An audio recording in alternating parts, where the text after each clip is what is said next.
Yes hi hello welcome வணக்கம் மக்களே. நம்ம வந்து இந்த புதுசாக ஒன்று ஸ்டார்ட் பண்ணியிருக்கோம். இந்த banking and economic related current affairs மட்டும் வீக்லி எடுத்து டிஸ்கஸ் பண்ணலாம் அப்படின்னு சொல்லிட்டு ஒரு பிளான் பண்ணியிருக்கோம். அது உங்களுடைய சப்போர்ட்டை கொடுங்க, மறக்காமல் உங்கள் ஃப்ரெண்ட்ஸ்க்கு ஷேர் பண்ணி விடுங்க. கண்டிப்பாக அதை வந்து சிறப்பாக வந்து பண்ணிவிடலாம். Unacademy India's largest online learning platform for any competitive exam. இந்தியாவுடைய தலை சிறந்த ட்ரைனர்கள் ஒர்க் பண்ணுறாங்க. தமிழில் நம்மளுக்கு வந்து பார்த்தீங்கன்னா Nareshkumar sir and then Rajkumar sir, Sathish சார்லாம் வந்து வீடியோஸ் கொடுக்குறாங்க.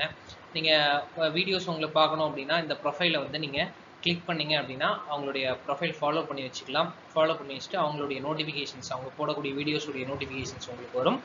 அதில் நீங்கள் வந்து ஜாயின் பண்ணிக்கலாம், அந்த லைவில் நீங்கள் பார்க்கலாம். அண்ட் தென் இது வந்து பார்த்தீங்க அப்படின்னா டெலகிராம் சேனல் டாக் அண்ட் மாக் அப்படின்றது, ரைட்? என்னுடைய டெலகிராம் சேனலும் இருக்குது, ஆப்டி ட்ரிக்ஸ் அப்படின்னு சொல்லிட்டு. நீங்கள் ஜஸ்ட் டெலகிராமில் சர்ச் பண்ணிங்க அப்படின்னா வரும். உங்களுக்கு ஆப்டிடியூட் ரிலேட்டடாக ஏதாவது டவுட்ஸ் இருக்குது அப்படின்னா, அல்லது பேங்கிங் அவேர்னஸ் ரிலேட்டடாக டவுட்ஸ் இருக்குது அப்படின்னாலும் அங்கே நீங்கள் ஷேர் பண்ணலாம், உங்களுக்கு கிளாரிஃபை பண்ணுவேன்.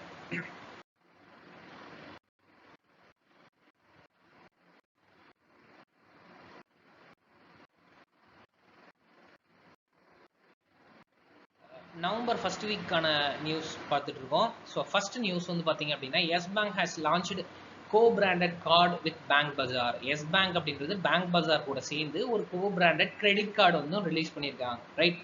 ஸோ எஸ் பேங்க் பற்றி நம்மளுக்கு தெரியும், ப்ரைவேட் பேங்க்கு. ஸோ அதனுடைய எம்டிசிஓ வந்து பார்த்தீங்கன்னா பிரசாந்த் குமார். ஹெட் குவார்ட்டர் வந்து மும்பையில் இருக்குது. டேக்லைன் வந்து எக்ஸ்பீரியன்ஸ் ஆர் எக்ஸ்பர்டைஸ். எந்த வருஷம் ஃபவுண்ட் பண்ணாங்க அப்படின்னா 2004 வந்து ஃபோன் பண்ணாங்க. இதுதான் வந்து எஸ் பேங்க் பற்றின நியூஸஸ். ஜஸ்ட் வந்து இது அந்தளவுக்கு இம்பார்ட்டன்ட் பெருசாக நியூஸ் இல்லை. நார்மலாக நிறைய வந்து இந்த மாதிரி பண்ணுவாங்க. இப்போ எஸ் பேங்க் நியூஸஸே ப்ரீவியஸ் நியூஸஸ் எடுத்து பார்த்தீங்க அப்படின்னா வேறு இது கூட சேர்ந்து வந்து இந்த மாதிரி கோ பிராண்டட் கிரெடிட் கார்டு ரிலீஸ் பண்ணியிருப்பாங்க. அந்த மாதிரி ஒரு கிரெடிட் கார்டு ரிலீஸ் பண்ணியிருக்காங்க. யார் கூட சேர்ந்து அப்படின்னா பேங்க் பஜார் அப்படின்றது கூட சேர்ந்து ரிலீஸ் பண்ணியிருக்காங்க, ரைட்? பேங்க் பஜார் பற்றி நம்ம பார்க்குறோம் அப்படின்னா பேங்க் பஜாருடைய ஹெட் குவார்ட்டர் வந்து சென்னையில் இருக்குது. அதனுடைய ஃபவுண்டர் அண்ட் தென் சிஇஓ வந்து பார்த்தீங்க அப்படின்னா அதில் ஷெட்டி அப்படின்ற ஒரு. நெக்ஸ்ட் வந்து பார்த்தீங்க அப்படின்னா எப்போ ஃபவுண்ட் பண்ணாங்க அப்படின்னா 2008 வந்து ஃபவுண்ட் பண்ணியிருக்காங்க.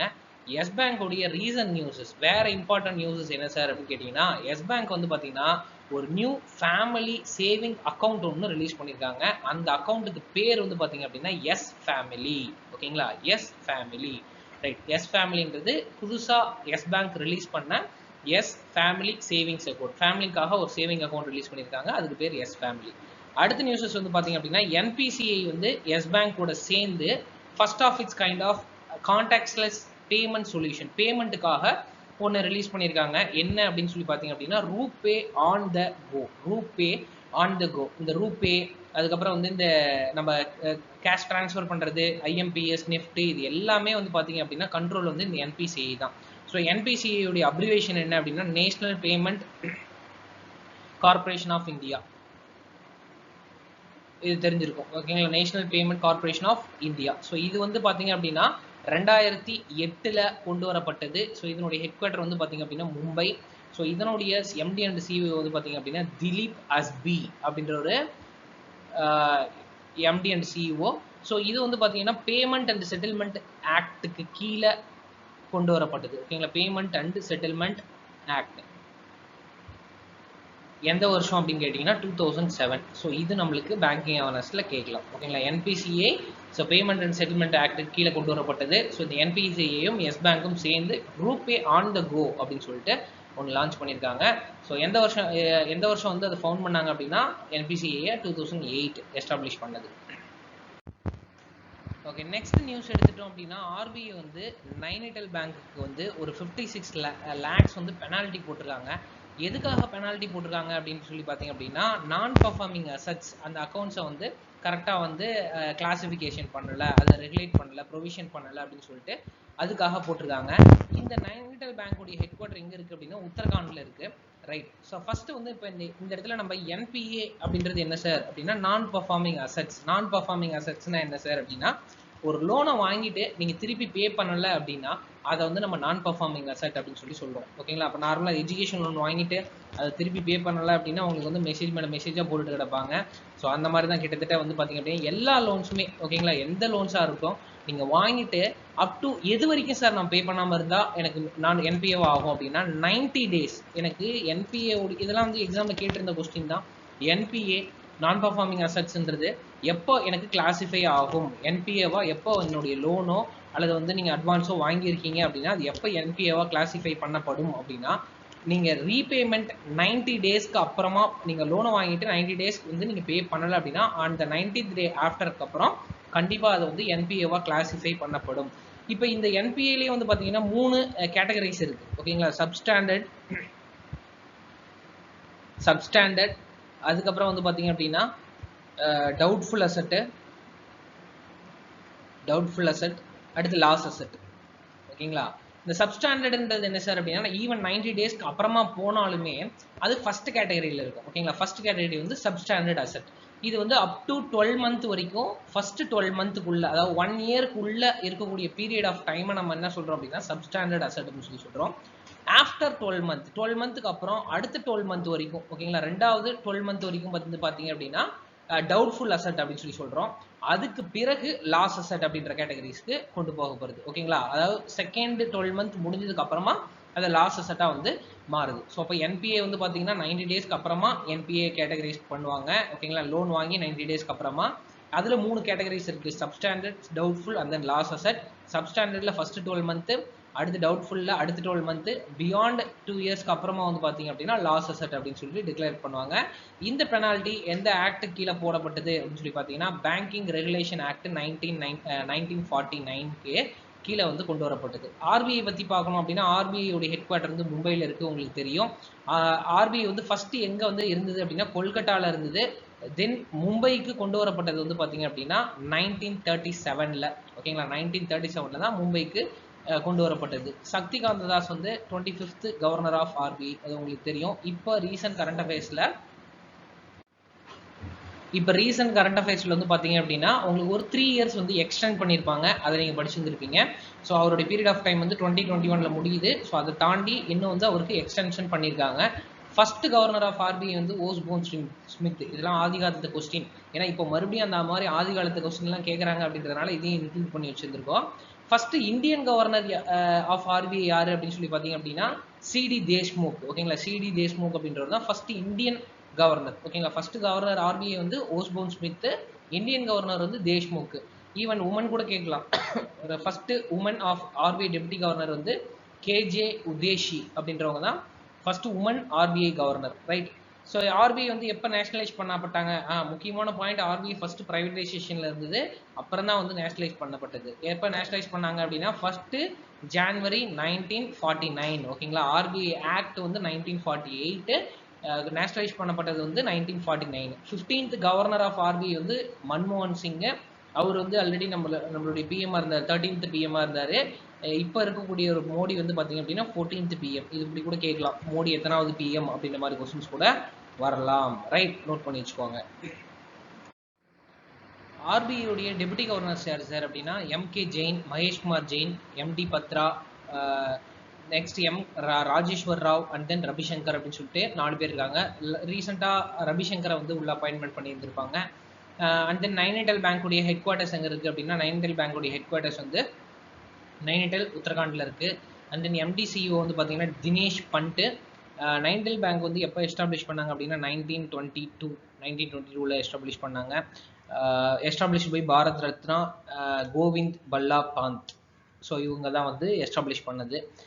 இது மட்டும் இல்லாமல் ரீசெண்டாக வந்து பெனால்ட்டி வந்து ஆர்பிஐ பேங்க் வந்து வேறு எந்த பேங்க்குக்கு போட்டிருக்காங்க அப்படின்னு சொல்லி பார்த்தீங்கன்னா ஆர்பிஐ பேங்க் வந்து பேடிஎம் பேமெண்ட் பேங்க்குக்கு வந்து பார்த்தீங்க அப்படின்னா அக்டோபர் மந்தில் ஒரு 1 crore வந்து பெனால்ட்டி போட்டிருக்காங்க. ஸோ மொத்தம் பேமெண்ட் பேங்க் மொத்தம் எத்தனை இருக்குது அப்படின்னா 6 பேமெண்ட் பேங்க் இருக்குது.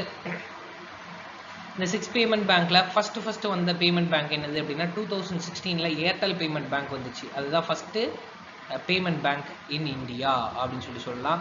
அடுத்து ரிசர்வ் பேங்க் ஆஃப் இந்தியா வந்து பார்த்திங்க அப்படின்னா 1.95 crore வந்து பார்த்திங்க அப்படின்னா ஸ்டாண்டர்ட் சார்ட்டர்ட் பேங்க்கு வந்து பெனால்ட்டி போட்டாங்க. ஃபாரின் பேங்க்ஸ் மொத்தம் எத்தனை இருக்குது இந்தியாவில் அப்படின்னா 46 பேங்க்ஸ் இருக்குது. ஸோ இதில் வந்து பார்த்திங்கன்னா ஸ்டாண்டர்ட் சார்ட்டர்ட் பேங்க் வந்து லார்ஜஸ்ட்னு சொல்கிறாங்க. அதில் வந்து ஃபஸ்ட் 1.95 crore வந்து பெனால்ட்டி போட்டிருக்காங்க. அடுத்து வந்து பார்த்திங்க அப்படின்னா ஆர்பிஐ வந்து நம்ம எஸ்பிஐக்கு ஒரு 1 crore போட்டிருக்காங்க. So 1 crore எஸ்பிஐக்கு. எஸ்பிஐ டே என்னைக்கு எஸ்டாப்ளிஷ்டு என்னைக்கு அப்படின்னா ஜூலை 1 1955. எம்டி வந்து பார்த்தீங்க அப்படின்னா தினேஷ்குமார் காரா சேர்மேன். ஸோ இதனுடைய ஹெட் குவார்ட்டர் வந்து மும்பையில் இருக்குது. ஸோ இது எல்லாமே நம்மளுக்கு தெரிஞ்சிருக்கும். நெக்ஸ்ட் வந்து பார்த்தீங்கன்னா ஆர்பிஐ வந்து ஒரு 2 crore வந்து ஆர்பிஎல் பேங்க்குக்கு வந்து ஃபைன் போட்டிருக்காங்க. ஸோ எதுக்கு அப்படின்னா ப்ரொவிஷன்ஸ் கரெக்டாக அவங்க ஃபாலோ பண்ணல அப்படின்னு சொல்லிட்டு பேங்கிங் ரெகுலேஷன் ஆக்ட் 1949 ஆல்ரெடி நம்ம பார்த்தோம், ரைட். ஸோ அதே மாதிரி வந்து பார்த்தீங்கன்னா Jammu and Kashmir state cooperative பேங்க்குக்கு வந்து ஸ்ரீநகரில் இருக்குது. அதனுடைய பேங்க்கு ஒரு 11 lakh வந்து ஃபைன் போட்டிருக்காங்க. ஆக்சிஸ் பேங்க்குக்கு ஒரு 25 lakh ஃபைன் போட்டிருக்காங்க. தென் 1 crore வந்து பார்த்தீங்கன்னா கோஆபரேட்டிவ் ரோபோ பேங்க் அப்படின்றதுக்கு போட்டிருக்காங்க. நெக்ஸ்ட் வந்து பார்த்தீங்கன்னா ஒரு 6 lakhs வந்து Bengaluru based Hewlett Packard financial service அப்படின்றதுக்கு வந்து ஒரு ஃபைன் போட்டிருக்காங்க. அப்புறம் 50.35 lakh வந்து ஜனலக்ஷ்மி பேங்க் வந்து போட்டிருக்காங்க, right. Government approves the interest rate on EPF for financial year 2021 at the rate of 8.5% அப்படின்னு சொல்லியிருக்காங்க. ஃபினான்ஷியல் இயர் அப்படின்றது வந்து நம்மளுக்கு ஏப்ரல் 1 நெக்ஸ்ட் இயர் மார்ச் 31 வரைக்கும், ஏப்ரல் டு மார்ச் வந்து கணக்கெடுத்துப்பாங்க. அதுதான் ஃபினான்ஷியல் இயர் அப்படின்னு சொல்கிறது.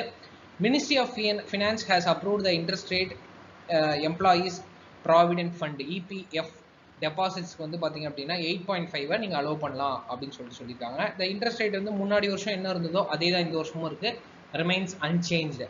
ரீசெண்டாக வந்து பார்த்தீங்க அப்படின்னா இபிஎஃப்ஓக்கு ஒரு சேர்மேனுக்கு வந்து போஸ்டிங் ஒன்று போட்டிருந்தாங்க. என்ன போட்டிருந்தாங்க அப்படின்னு சொல்லி பார்த்தீங்க அப்படின்னா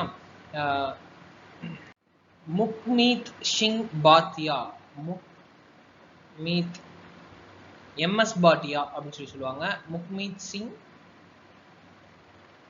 பாட்டியா. ஸோ இது வந்து இபிஎஃப்ஓக்கு வந்து ஹெட்டாக வந்து போட்டிருந்தாங்க. அடுத்து வந்து பார்த்தீங்க அப்படின்னா EPFO one fixed income instrument completely tax free, இதுக்கு வந்து டேக்ஸ் கிடையாது, exempted regime along with PPF and the Sukanya Samriddhi account அப்படின்னு சொல்லியிருக்காங்க, ஓகேங்களா. அதாவது இபிஎஃப்ஓக்கு மட்டும் இல்லாமல் பிபிஎஃப்க்கும், அதாவது பப்ளிக் ப்ராவிடென்ட் ஃபண்ட், அதுக்கும் சுகன்யா சம்ரிதி அக்கௌண்ட்டுக்கும் டேக்ஸ் கிடையாது அப்படின்னு சொல்லியிருக்காங்க. சுகன்யா சம்ரிதி அக்கௌண்ட் அப்படின்னு சொல்லி பார்க்கும்போது இது வந்து கேர்ள் சைல்டுக்கு கொடுக்கக்கூடிய ஒரு அக்கௌண்ட்டு. அப் டு 10 years வரைக்கும் கேர்ள் சைல்டுடைய 10 years வரைக்கும் நீங்கள் ஓப்பன் பண்ணிக்கலாம். அதனுடைய மெச்சூரிட்டி இயர்ஸ் வந்து பார்த்தீங்க அப்படின்னா கேர்ளுடைய 21st இயரில் வந்து மெச்சூரிட்டி வந்து அடைஞ்சிரும், அதை க்ளோஸ் பண்ணிக்கலாம். ஈவன் பிஃபோர் 18 years ஆனதுக்கு அப்புறம் கூட அவங்கள அந்த பொண்ணுடைய வயசு 18 ஆனதுக்கப்புறம் அது அந்த பொண்ணுக்கு மேரேஜ் அப்படின்னா அந்த அக்கௌண்ட்டை க்ளோஸ் பண்ணிக்கலாம். ஒருத்தர் பேரில் ஒரு பொண்ணுடைய பேரில் ஒரு அக்கௌண்ட் தான் ஓப்பன் பண்ண முடியும். நீங்கள் போஸ்ட் ஆஃபீஸ்லையோ அல்லது பேங்க்லேயோ நீங்கள் என்ன பண்ணிக்கலாம், ஓப்பன் பண்ணிக்கலாம். மினிமம் வந்து பார்த்தீங்க அப்படின்னா 250 rupees மினிமம். அதில் வந்து பார்த்தீங்க அப்படின்னா 1.5 lakhs பர் ஆனுவல், அதாவது ஃபினான்ஷியல் இயர் 1 yearக்கு வந்து பார்த்தீங்க அப்படின்னா ஒரு 1.5 lakh வரைக்கும் மேக்ஸிமமாக நீங்கள் இன்வெஸ்ட்மெண்ட் பண்ணலாம், அதில் வந்து டெபாசிட் பண்ணலாம்.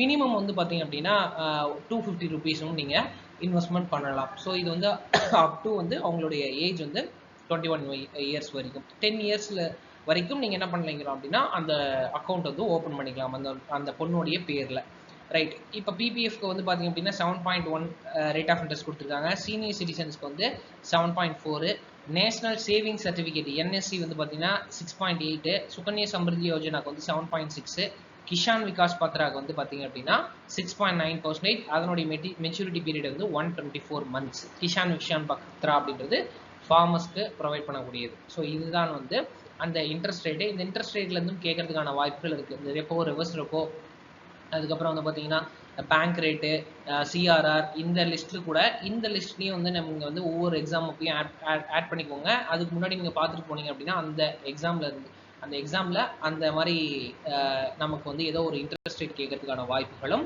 உள்ளது, ரைட். நெக்ஸ்ட் வந்து பார்த்தீங்க அப்படின்னா ஏடிபி வந்து ஒரு 250 million லோன் கொடுத்துருக்காங்க. 250 million லோன் வந்து என்ஐசிடிபி அப்படின்ற ப்ரோக்ராமுக்கு. என்ஐசிடிபி அப்படின்னா national industrial corridor development programme. National industrial corridor development programme அப்படின்ற ப்ரோக்ராமுக்கு 250 million, அதாவது அரௌண்ட் 1875 crores வந்து லோனாக வந்து ப்ரொவைட் பண்ணியிருக்காங்க. ஏடிபி வந்து பார்த்தீங்கன்னா ஹெட் குவார்ட்டர்ஸ் வந்து மண்டலியாங், பிலிப்பைன்ஸ். ஸோ இதெல்லாம் வந்து ஒரு 2-3 வருஷத்துக்கு முன்னாடி வரைக்கும் அந்த மாதிரி கொஸ்டின்ஸ்லாம் கேட்டுட்டு இருப்பாங்க. ஏதோ ஒரு 4-5 எக்ஸாம் நடக்குது அப்படின்னா அதில் ஏடிபியோட ஹெட் குவார்ட்டர்ஸ் எங்கே அப்படின்றத கேட்டு விட்டுருவாங்க. இப்போ எப்படி கேட்குறாங்கன்னா ஏடிபியில் எத்தனை மெம்பர்ஸ் அப்படின்ற மாதிரி கேட்குறாங்க. ஏடிபியில் எத்தனை மெம்பர்ஸ், ப்ரூசல்ஸில் எத்தனை மெம்பர்ஸ், சார்க்கில் எத்தனை மெம்பர்ஸ், இதெல்லாம் தெரிஞ்சு வச்சுக்கோங்க. பிரசிடென்ட் வந்து பார்த்தீங்க அப்படின்னா மசட்சுகோ அசகாவா. எப்போ எஸ்டாப்ளிஷ் பண்ணாங்க அப்படின்னா 19th December 1966 வந்து எஸ்டாப்ளிஷ் பண்ணாங்க. ஸோ மணிலா பிலிப்பைன்ஸ் அப்படின்றது நீங்கள் எடுத்துக்கலாம். உங்களுக்கு மண்டலியாங் பிலிப்பைன்ஸ் அல்லது மணிலா பிலிப்பைன்ஸ் அப்படின்றது அதனுடைய ஹெட் குவார்ட்டர்ஸ் அப்படின்னு சொல்லலாம். அடுத்து ஏடிபி வந்து பார்த்தீங்க அப்படின்னா இது மட்டும் இல்லாமல் இன்னொரு 61 மில்லியன் லோன் வந்து கொடுத்துருந்துருக்காங்க அர்பன் டெவலப்மெண்ட்டுக்காக. அகர்தலான்றது திருப்புராவில் இருக்குது. ஓகேங்களா, திருப்புரா அகர்தலா அப்படின்னு சொல்லி நம்ம கேபிட்டல் பிடிச்சிருப்போம்.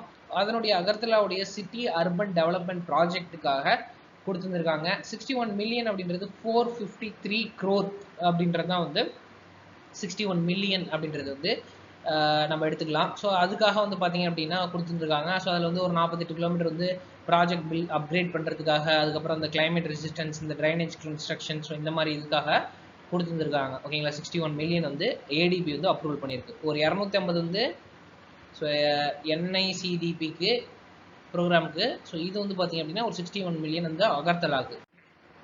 இது மட்டும் இல்லாமல் எதுக்கு கொடுத்துருக்காங்க அப்படின்னு சொல்லிட்டு லிஸ்ட் நம்ம ரீசெண்டாக கொடுத்துருக்கோம். ஓகேங்களா, இந்தியா ஏடிபி வந்து பார்த்தீங்கன்னா 112 மில்லியன் வந்து ஜார்க்கண்டுடைய வாட்டர் சப்ளைக்காக, இன்ஃப்ராஸ்ட்ரக்சருக்காக கொடுத்துருக்காங்க. அடுத்து வந்து ஏடிபி வந்து பார்த்தீங்கன்னா ஒரு 300 மில்லியன் வந்து மகாராஷ்டிராவுக்கு வந்து கொடுத்துருக்காங்க. ரூரல் கனெக்டிவிட்டி ப்ராஜெக்டுக்காக மகாராஷ்டிராவுக்கு ஒரு 300 மில்லியன். 500 மில்லியன் வந்து பார்த்தீங்கன்னா பெங்களூருக்கு. ஓகேங்களா, பெங்களூருடைய மெட்ரோ ரயிலுக்காக கொடுத்துருக்காங்க. ஒரு 150 மில்லியன் பார்த்தீங்கன்னா தமிழ்நாட்டுக்கு ஹவுசிங் ப்ராஜெக்ட்டுக்காக கொடுத்துருந்துருக்காங்க. அதுக்கப்புறம் ஒரு 4.5 மில்லியன் வந்து பார்த்தீங்க அப்படின்னா ரெடினஸ் ஃபினான்சிங் அப்படின்னு சொல்லிட்டு ஐசவாலுக்கு. ஓகேங்களா, மிசோரம் ஐசவால் படிச்சிருப்போம், மிசோரம் ஸ்டேட்டுக்காக கொடுத்துருக்காங்க. ஸோ அது மட்டும் இல்லாமல் ஒரு 251 மில்லியன் வந்து பார்த்தீங்கன்னா தமிழ்நாடுக்கு சென்னை கொசஸ்தலையார் ரிவர் பேசின்காக கொடுத்துருந்துருக்காங்க. ஸோ இது எல்லாமே இந்த லிஸ்ட் ஆஃப் ஏடிபி வந்து லோன் யார் யாருக்கு எது கொடுத்துருக்காங்க அப்படின்றதையும் பார்த்து வச்சுக்கோங்க. ஓகே, நெக்ஸ்ட் வந்து பார்த்தீங்க அப்படின்னா கோட்டக் மஹிந்திரா பேங்க் வந்து என்பிசிஐ கூட பார்ட்னர்ஷிப் வச்சு ரூபே கிரெடிட் கார்ட்ஸ் அப்படின்னு சொல்லிட்டு ஒன்று ரிலீஸ் பண்ணியிருக்காங்க. அந்த ரூபே கிரெடிட் கார்ட்ஸ் பேர் வீர் அப்படின்றது வந்து ரைட். ஸோ என்பிசிஐ இந்த மாதிரி ரூபே கிரெடிட் கார்ட்ஸு டிரான்சாக்ஷன்ஸ் பற்றி அண்ட் தென் வந்து கிரெடிட் கார்ட்ஸ் பற்றி நார்மலாக வந்து பார்த்தீங்க அப்படின்னா பாரத் பில் பேமெண்ட் சிஸ்டம், அதுக்கப்புறம் வந்து உங்களுக்கு ட்ரான்ஸ்ஃபர் ரிலேட்டடாக எது வந்துச்சு அப்படின்னாலும் என்பிசிஐ தான் வந்து நம்மளுக்கு அதுக்கான ஹோல் ஹெட்டு, அதுக்கு கீழே தான் எல்லாமே வந்து இது ஆப்ரேட் ஆகும். ஸோ அது நம்மளுக்கு தெரியும். பட் என்பிசிஐ யார் கூட டைப் வச்சு பண்ணியிருக்காங்க அப்படின்னா கோட்டக் மஹிந்திரா பேங்க் கூட வச்சு பண்ணியிருக்காங்க ரைட். ஸோ இந்தியாவுடைய 75th இண்டிபெண்டன்ஸ் அப்போ இது வந்து பண்ணியிருந்திருக்காங்க. ஒரு அருமையான க்ளூ ஒன்று கிடைக்குது மக்களே ரைட். ஸோ அடிபட்டுச்சு அப்படின்னா வீர்னு கத்துவாங்க அப்படின்னு சொல்லிட்டு க்ளூ வச்சுக்கோங்க ரைட். அடுத்து வந்து பார்த்தீங்கன்னா கோட்டக் மஹிந்திரா பேங்க்குடைய ஹெட் குவார்ட்டர்ஸ் வந்துச்சு பார்த்தீங்க அப்படின்னா மும்பையில் இருக்குது. ஃபவுண்டட் வந்து பார்த்தீங்க அப்படின்னா எப்போ ஃபவுண்ட் பண்ணியிருக்காங்க அப்படின்னா 2003 அப்படின்றதுல ஃபவுண்ட் பண்ணியிருக்காங்க. எம்டி அண்ட் சிஇஓ வந்து பார்த்தீங்க அப்படின்னா உதய் கோட்டக். கோட்டக் மஹிந்திரா பேங்க்குடைய டேக்லைன் என்ன அப்படின்னா லெட்ஸ் மேக் மணி சிம்பிள் அப்படின்றது தான் வந்து அதனுடைய டேக்லைன். கோட்டக் மஹிந்திரா பேங்க்குடைய ரீசன்ட் நியூஸஸ் வேறு என்ன அப்படின்னு சொல்லி பார்த்தீங்கன்னா கோட்டக் மஹிந்திரா பேங்க் வந்து மைக்ரோ ஏடிஎம் அப்படின்ற ஒன்று வந்து என்ன பண்ணியிருக்காங்க அப்படின்னா லான்ச் பண்ணியிருக்காங்க. Kotak Mahindra bank micro ATM அப்படின்னு சொல்லி லான்ச் பண்ணியிருக்காங்க. அதே மாதிரி பார்த்தீங்க அப்படின்னா இந்த income tax, goods and services, direct tax, indirect taxes இதெல்லாம் இருக்கு இல்லையா, இதுக்கு எல்லாத்துக்கும் வந்து கவர்மெண்ட் வந்து கோட்டக் மஹிந்திரா பேங்க்கை வந்து ரிசீவ் பண்ணுறதுக்கு அப்ரூவல் பண்ணியிருந்திருக்காங்க. அடுத்து வந்து பார்த்தீங்கன்னா நியோ கலெக்ஷன் அப்படின்ற ஒரு பிளாட்ஃபார்மை வந்து லான்ச் பண்ணியிருக்காங்க. ஸோ அது வந்து கிரெடிட்டாஸ் சொல்யூஷன்ஸ் கூட சேர்ந்து do it your self digital repayment platform அப்படின்னு சொல்லிட்டு லான்ச் பண்ணியிருக்காங்க. அடுத்தது வந்து பார்த்தீங்க அப்படின்னா United states agency for international development USAID அப்படின்றதையும் US development finance corporation DFC அப்படின்றதையும் சேர்ந்து கோட்டக் மஹிந்திரா பேங்கோட பார்ட்னர்ஷிப் பண்ணி ஒரு 50 மில்லியன் லோன் கேரண்டி கொடுத்துருக்காங்க. எதுக்கு அப்படின்னா உமன் என்டர்பிரனர்ஸ்க்கு MSMEக்காக ரைட். ஸோ இதெல்லாம் வந்து அப்படியே பார்த்துக்கோங்க.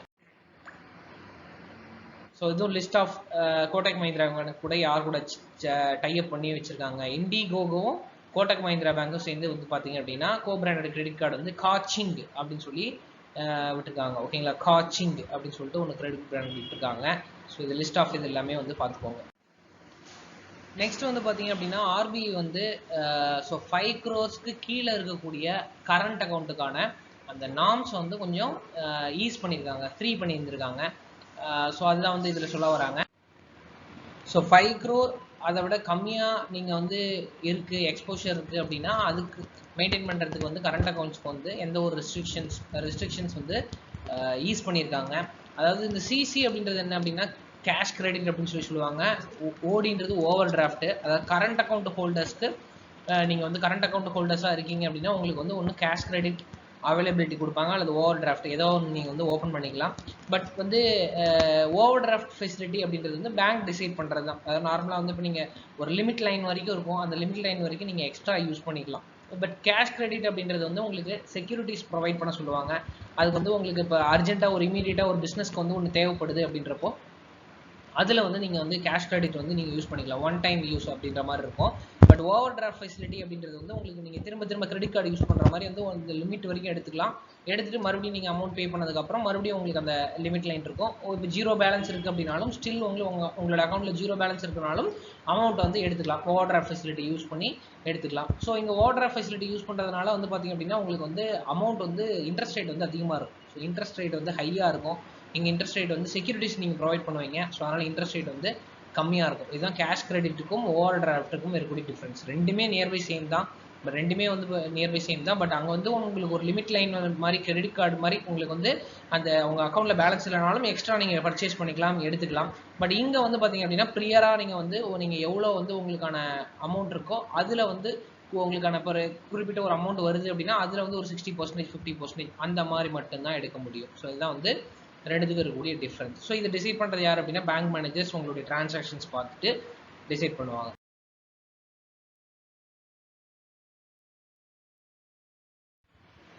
எஸ், ஆர்பிஐ பார்த்தீங்க அப்படின்னா ரிவைஸ்டு பிசிஏ ஃப்ரேம் ஒர்க்ஸ் வந்து ரிவைஸ் பண்ணியிருந்திருக்காங்க. ஸோ ஆர்பிஐ வந்து பிசிஏ ஃப்ரேம் ஒர்க் அப்படின்றது வந்து கரெக்டிவ் ஆக்ஷன் அப்படின்னு சொல்லுவாங்க. ப்ராம்ப்ட் கரெக்டிவ் ஆக்ஷன் அப்படின்றது வேற ஒன்றும் இல்லை. இப்போ நார்மலாக வந்து இதில் வந்து பார்த்தீங்க அப்படின்னா small finance bank, payment bank, regional rural bank உள்ளே வராது. ஷெட்யூல்டு கமர்ஷியல் பேங்க் வந்து உள்ளே வரும். ஸோ நார்மலாக இருக்கக்கூடிய கவர்மெண்ட் பேங்க்ஸ், ப்ரைவேட் பேங்க்ஸ் எல்லாமே உள்ளே வரும். ஸோ எதுக்கு சார் இந்த மாதிரி வச்சுருக்காங்க அப்படின்னு சொல்லி பார்த்தீங்கன்னா ஜஸ்ட் வந்து பிசிஏன்றது வந்து ஜஸ்ட் ரூல்ஸ் அண்ட் நார்ம்ஸ் தான், ரைட்? இப்போ இந்த ரூல்ஸ் அண்ட் நார்ம்ஸ் எதுக்கு ஃபாலோ பண்ணணும் அப்படின்னா ஒரு பேங்க் வந்து அந்த ரூல்ஸ் அண்ட் நார்ம்ஸ் கரெக்டாக ஃபாலோ பண்ணால் தான் இந்த கேபிட்டல் கண்டிப்பாக அந்த பேங்க்கிட்ட இருக்கணும், இவ்வளோ அசட் குவாலிட்டி வந்து மெயின்டைன் பண்ணணும், இவ்வளோ ரேஷியோ வந்து அவங்க வந்து கொடுத்துருக்கணும், டெபாசிட் கொடுத்துருக்கு இவ்வளோ தான் கொடுக்கணும், இவ்வளோ தான் வந்து டெபாசிட் வச்சுருக்கணும் அப்படின்ற அந்த ரூல்ஸை மெயின்டைன் பண்ணாங்க அப்படின்னா தான் அந்த பேங்க் வந்து ப்ராஃபிட்டில் போகும். ஸோ அப்படி ப்ராஃபிட்டில் வந்து கொண்டு போக முடியும். இல்லை அப்படின்னா லாஸ்ட்டில் போகும், அந்த பேங்க் வந்து திவாலாகிறதுக்கான வாய்ப்புகள் இருக்குது. ஸோ அதனால் வந்து கொண்டு வரப்பட்டது தான் இந்த பிசிஏ. ஸோ இது எப்போ கொண்டு வந்தாங்க அப்படின்னு சொல்லி பார்த்தீங்க அப்படின்னா 2017 வந்து ரிவைஸ் பண்ணியிருக்காங்க. ஸோ 2002 கொண்டு வந்தாங்க. 2002 வந்து இந்த பிசிஏ கொண்டு வந்திருக்காங்க. 2017 ரிவைஸ் பண்ணாங்க. அப்போ ரிவைஸ் பண்ணும்போது பார்த்தீங்க அப்படின்னா கேபிட்டல், அசட் குவாலிட்டி, ப்ராஃபிட்டபிலிட்டி இது மூணையும் மெயின்டைன் பண்ணிட்டு இருந்தாங்க. இப்போ பார்த்தீங்கன்னா capital, asset quality and then leverage அப்படின்னு சொல்லிட்டு இது மூணையும் வந்து பார்த்துருக்காங்க. இந்த லிவரேஜ்னா என்ன அப்படின்னு சொல்லிட்டு நம்ம பேசல் நார்ம்ஸில் பார்த்துருந்துருப்போம். ஸோ பேசல் நார்ம்ஸ் 1, 2, 3 அதெல்லாம் வந்து நம்ம பார்த்துருப்போம். ஸோ இப்போ நார்மலாக ஒரு பேங்க் பிசிஏலேருந்து வெளில வருது அப்படின்னா பிசிஏக்குள்ளே இருக்கும்போது என்ன பண்ணக்கூடாது அப்படின்னா புதுசாக பிரான்ச்சஸ் ஓப்பன் பண்ண முடியாது, புதுசாக வந்து ரெக்ரூட்மெண்ட் அவங்க எடுக்க முடியாது. இப்போ பேங்க் ப்ரிப்பரேஷன் பண்ணுறாங்க அப்படின்னா பிசிஏக்குள்ளே அந்த பேங்க் இருக்குது அப்படின்னா ரெக்ரூட்மெண்ட் அதிகமாக பண்ண முடியாது, அவங்களால ரெக்ரூட்மெண்ட் பண்ண முடியாது. அப்படின்றப்போ அவங்க நில் வேகன்சி தான் விட்டாகணும். ஸோ இப்போ வெளியில் வரும்போது என்ன பண்ணலாம் அப்படின்னா அவங்களால வந்து ரெக்ரூட்மெண்ட் அதிகமாக விட முடியும். ஸோ இப்போ வந்து பிஎன்பியும் ஐஓபியும் வந்து பார்த்திங்க அப்படின்னா ரீசெண்டாக பிசிஏ நார்ம்ஸ்லேருந்து வெளியில் வந்திருக்கு. ஸோ அப்போ அந்த பேங்க்ஸ் வந்து அதிகமாக வந்து கால்ஃபர் வந்து பண்ணுவாங்க. ஸோ இதுதான் வந்து பிசிஏ ஃப்ரேம் ஒர்க் அப்படின்றது வந்து.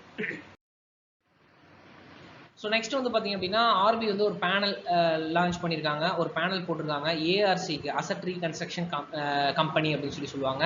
அதாவது நார்மலாக ஒரு சர்ஃபேசி ஆக்ட் இருக்குது அப்படின்னா சர்ஃபேசி ஆக்ட் அப்படின்றது என்ன அப்படின்னா ஒரு பேங்க்கில் வந்து லோன் வாங்கிட்டு என்பிஏவோ போயிட்டான், அது என்பிஏ ஆகிட்டான், திருப்பி வந்து பே பண்ணலை, அது வந்து கண்டிப்பாக ஒரு லாஸ் அசட் அப்படின்னு சொல்லும்போது இந்த பேங்க் என்ன பண்ணுவாங்க, பேங்க்கில் வந்து இந்த செக்யூரிட்டி வச்சுருப்பாங்க இல்லையா லோன் வாங்கினவங்க, அந்த செக்யூரிட்டியை என்ன பண்ணிவிடுவாங்க அப்படின்னா இந்த மாதிரி ஏஆர்சி கூட விற்றுருவாங்க, அசட் ரீகன்ஸ்ட்ரக்ஷன் கம்பெனிக்கிட்ட விற்றுருவாங்க காசை வாங்கிட்டு.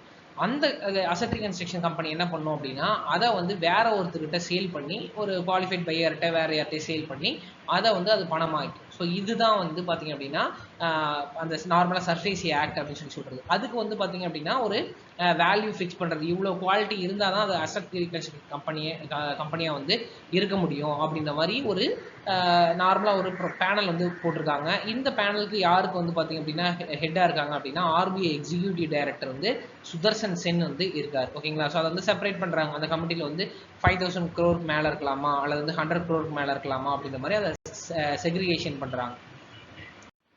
எஸ் ஆல்ரெடி நம்ம சொல்லியிருந்தோம், securitisation, reconstruction, financial assets and enforcement of security interest act. இதுதான் வந்து சர்ஃபேசி ஆக்ட். எந்த வருஷம்னு கூட நம்மளுக்கு கேட்கலாம்.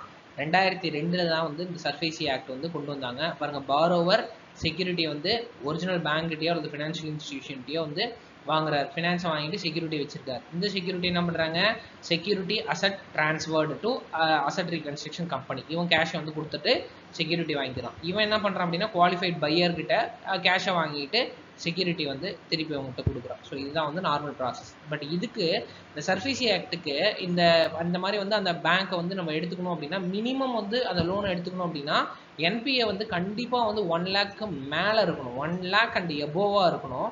அட் த சேம் டைம் அவன் வாங்கின லோனில் வந்து பார்த்தீங்க அப்படின்னா மினிமம் ஒரு 20% மேலே இருக்கணும். ஓகேங்களா, அவன் திருப்பி பே பண்ணாத அமௌண்ட் வந்து மினிமம் ஒரு 20% மேலே இருக்கும். இப்போ ஃபார் எக்ஸாம்பிள் வந்து ஒரு 10 crores வாங்கிட்டான்.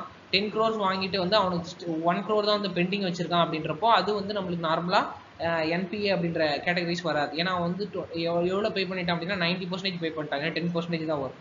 பட் இதில் ஒரு ப்ளஸ் பாயிண்ட் என்ன அப்படின்னு சொல்லி கேட்டிங்க அப்படின்னா, கோர்ட்டுடைய இன்டர்வென்ஷன் இல்லாமல் கோர்ட் வந்து இதில் தலையிடாது சர்ஃபேசி ஆக்டுக்குள்ளே வரும்போது. ஸோ அப்படின்றப்போ இதை வந்து அவங்க வந்து பேசி இது பண்ணிப்பாங்க. ஓகேங்களா, சர்ஃபேசி ஆக்ட்ன்றது borrower, bank and then asset reconstruction கம்பெனிக்குள்ளே ட்ரான்ஸ்ஃபர் நடக்கக்கூடிய ப்ராசஸ். ஃபினான்ஸ் மினிஸ்ட்ரி வந்து பார்த்தீங்க அப்படின்னா uniform staff accountability framework அப்படின்னு சொல்லிட்டு ஒன்று லான்ச் பண்ணியிருக்காங்க என்பிஏ இதுக்காக. ஸோ நான் பர்ஃபார்மிங் அசட் பற்றி நம்ம ஆல்ரெடி பார்த்துருப்போம். ஒரு லோனுக்கு வாங்கிட்டு ஒருத்தர் திருப்பி பே பண்ணலை அப்படின்னா அதான் நம்ம என்பிஏ அப்படின்னு சொல்லி சொல்கிறோம். இந்த என்பிஏ வந்து up to uniform staff accountability அப்படின்னா ஒவ்வொரு ஸ்டாஃபும் நார்மலாக வந்து அப் டு 50 crores வரைக்கும் அவங்களுடைய என்பிஏ வந்து அவங்க கொடுத்த லோன்ஸில் வந்து என்பிஏ வந்து இருந்திருக்கலாம் அப்படின்ற மாதிரி அவங்க வந்து கொடுத்துருந்துருக்காங்க. ஸோ இது வந்து பார்த்தீங்க அப்படின்னா, ஏன்னா ஒருத்தரே வந்து அவர் பாட்டுக்கு இஷ்டத்துக்கு லோன் கொடுத்துட்டே இருப்பாங்க. ஓகேங்களா, அவங்க பாட்டுக்கு எடுத்து சைன் போட்டு அவங்க பாட்டு கொடுத்துட்டாங்க அப்படின்னா, ஸோ அப்படின்னு என்ன ஆகும் அப்படின்னா லோன்ஸ் வந்து அவங்க பாட்டு கொடுத்துட்டே இருப்பாங்க. அந்த மாதிரி இல்லீகல் ஆக்டிவிட்டீஸை வந்து ஸ்டாப் பண்ணுறதுக்காக இந்த மாதிரி கொடுத்துருக்காங்க. அப் டு 50 crores வரைக்கும் தான் ப்ரொவைட் பண்ண முடியும் அப்படின்னு சொல்லிட்டு April 1, 2022 வரைக்கும் 22லேருந்து இது வந்து பார்த்தீங்க அப்படின்னா இம்ப்ளிமெண்டட் ஆகுது. ரைட். ஸோ அந்த ஃப்ராட் கேசஸ்க்கு இது இம்ப்ளிமெண்ட் ஆகாது, என்பிஏக்கு மட்டும் அப்படின்னு சொல்லியிருக்காங்க. ரைட். ஸோ இது வந்து 10 lakhs வரைக்குமா 20 lakhs வரைக்குமா அப்படிங்கிற அந்த பிஸ்னஸ் சைஸ் வந்து அந்த போர்டு வந்து டிசைட் பண்ணும் அப்படின்னு சொல்லியிருக்காங்க. Right. RBI to launch web based supervisory system அப்படின்னு சொல்லிட்டு ஒரு ஆர்பிஐ வந்து ஒன்று லான்ச் பண்ணியிருக்காங்க. Off site onsite supervisory modern functions அப்படின்னு சொல்லிட்டு நார்மலாக லான்ச் பண்ணியிருக்காங்க. ஸோ இது எதுக்கு அப்படின்னா, நார்மலாக பார்த்தீங்க அப்படின்னா டிஜிட்டல் பேங்கிங் அண்ட் தென் சைபர் செக்யூரிட்டிக்காக வந்து நார்மலாக ஒன்று லான்ச் பண்ணியிருக்காங்க. ஸோ ஆர்பிஐ வந்து பார்த்தீங்க அப்படின்னா ஒரு ஸ்டேட்மெண்ட் வந்து பப்ளிஷ் பண்ணியிருக்காங்க. To support greening India financial system RBI அப்படின்னு சொல்லியிருக்காங்க. ஸோ இது வந்து பார்த்தீங்க அப்படின்னா ரீசெண்டாக வந்து இந்த க்ரீனிங் இந்தியா ஃபினான்ஷியல் சிஸ்டம், அதாவது என்ஜிஎஃப்எஸ்ல வந்து இந்தியாவும் அந்த ஆர்பிஐயும் ஒரு மெம்பராக வந்து ரீசெண்டாக ஜாயின் பண்ணியிருக்காங்க. ஸோ அதில் வந்து இந்த ஸ்டேட்மெண்ட் வந்து பப்ளிஷ் பண்ணியிருக்காங்க. ஸோ இது வந்து பார்த்தீங்க அப்படின்னா என்ஜிஎஃப்எஸ், அதாவது network of greening financial system அப்படின்றது என்ஜிஎஃப்எஸ். இதில் மொத்தம் 83 சென்ட்ரல் பேங்க் இருக்குது. இது எப்போ எஸ்டாப்ளிஷ் பண்ணாங்க அப்படின்னா 2017 வந்து எஸ்டாப்ளிஷ் பண்ணியிருக்காங்க. ரைட். ஸோ அதில் வந்து இப்போ ரீசெண்டாக வந்து ஆர்பிஐயும் ஜாயின் பண்ணியிருந்தாங்க. ஆர்பிஐ வந்து ஏப்ரல் மாதம் என்ஜிஎஃப்எஸ்ல வந்து ஜாயின் பண்ணியிருந்தாங்க. ஸோ அந்த RBI learning from of global efforts of climate change, அந்த க்ரீனிங் சிஸ்டம்க்காக நார்மலாக. ஸோ அதுக்காக அந்த ஸ்டேட்மெண்ட் வந்து பப்ளிஷ் பண்ணியிருக்காங்க. என்ன அப்படின்னா, இந்தியா வந்து ஆர்பிஐ வந்து க்ரீனிங் வந்து சப்போர்ட் பண்ணுது, greening India's financial system RBI அப்படின்னு சொல்லிட்டு அதை வந்து பப்ளிஷ் பண்ணியிருக்காங்க. Right. Statement to commitment to support NGFS, greening India financial system. அந்த என்ஜிஎஃப்எஸ் வந்து சப்போர்ட் பண்ணுற மாதிரி இவங்க ஆர்பிஐடைய கமிட்மெண்ட்டை வந்து சொல்லியிருக்காங்க. ஸோ இதுதான் மக்களே ஃபஸ்ட்டு வீக்குடைய பேங்கிங் அவேர்னஸை ஃபுல்லாக எல்லாத்தையும் வந்து முடித்திருக்கோம். ஸோ இந்த வீடியோ எப்படி இருந்தது அப்படின்றத சொல்லுங்கள். உங்களுடைய ஃபீட்பேக்ஸையும் சொல்லுங்கள். இன்னும் வந்து வேறு மாதிரி கொண்டு போகலாம் அப்படின்ற ஏதாவது ஐடியா இருந்தது அப்படின்னாலும் சொல்லுங்கள். கண்டிப்பாக வந்து அதுக்கு தகுந்த மாதிரி நம்ம மாற்றிக்கலாம். நன்றி மக்களே, நன்றி, வணக்கம், தேங்க்யூ. ஸோ நெக்ஸ்ட் வீடியோவில் சந்திப்போம். அடுத்து இன்னொரு வீக் நான் வந்து எடுத்துகிட்டு வந்து இதே மாதிரி டிஸ்கஸ் பண்ணலாம்.